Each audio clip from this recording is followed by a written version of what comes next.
Hey guys, ഇന്നൊരു vote ഈറ്റിൻ്റെ video ആയല്ലോ. അപ്പോൾ ഇന്നത്തെ ഫസ്റ്റ് ഷിഫ്റ്റിന് കയറണമായിരുന്നു കേട്ടോ. അങ്ങനെ 8 മണിക്ക് കയറിയിട്ടുണ്ട്.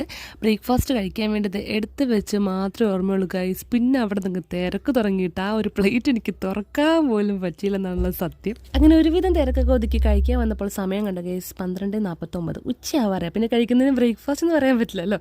വിശന്ന് പണ്ടാരം അടങ്ങിയിരുന്നു കേട്ടോ. ആ ഒരു പ്ലേറ്റ് തുറന്നു പോലും ഇല്ല. പിന്നെ അങ്ങ് കഴിക്കാനിരുന്നു. എന്തും വരട്ടെന്ന് ഓർത്ത് കഴിക്കാനിരുന്നു. രാവിലെ കൊണ്ടുവന്ന പുട്ടും പാളയംകുടം പഴവും ഒരു മുട്ട ഉണ്ടായിരുന്നു. അങ്ങനെ അതൊക്കെ കഴിച്ചു. ഉച്ചയ്ക്ക് കഴിഞ്ഞ് ഡ്യൂട്ടിയിൽ നിന്ന് ഇറങ്ങി വീട്ടിൽ വന്ന് ഒരു ആപ്പി ഫീസ് കുടിച്ചു കേട്ടോ. പിന്നെ ഉച്ചയ്ക്കത്തെ ഫുഡ് കഴിച്ചപ്പോൾ സമയം 3:30 ആയിട്ടോ. നമ്മുടെ ചാളമീൻ വറുത്തതും മത്തങ്ങ പയറുട്ട് എരിശ്ശേരിയും അവിയലും ഉണ്ടായിരുന്നു. അതൊക്കെ കഴിച്ചു. പിന്നെ ഒരു 5 മണിയൊക്കെ ആവാറായപ്പോഴേക്കും ഞാൻ കുറച്ച് കട്ട് ചെയ്ത് വെച്ച പേരയ്ക്കയും മുന്തിരിയും ഇത് രാവിലെ കഴിക്കാൻ വേണ്ടി കൊണ്ടുവന്നതാണ് കേട്ടോ. അത് പിന്നെ മറന്നുപോയി, അതിപ്പോഴാണ് കഴിക്കണത്. അതൊക്കെ കഴിച്ചു. പിന്നെ അമ്മച്ചിയാണെങ്കിൽ വൈകുന്നേരം പുറത്ത് പോയിട്ട് വന്നപ്പം പരിപ്പുവട വാങ്ങിച്ചു. പിന്നെ അടയും വാങ്ങിച്ചു. അടയിൽ നല്ല മധുരമായിരുന്നു. അതുകൊണ്ട് എനിക്ക് അത്രയും കഴിക്കാൻ പറ്റിയില്ല. ഞാനൊരു ഇത്തിരി ടേസ്റ്റ് ചെയ്ത് മാത്രമേ ഉള്ളൂ കേട്ടോ.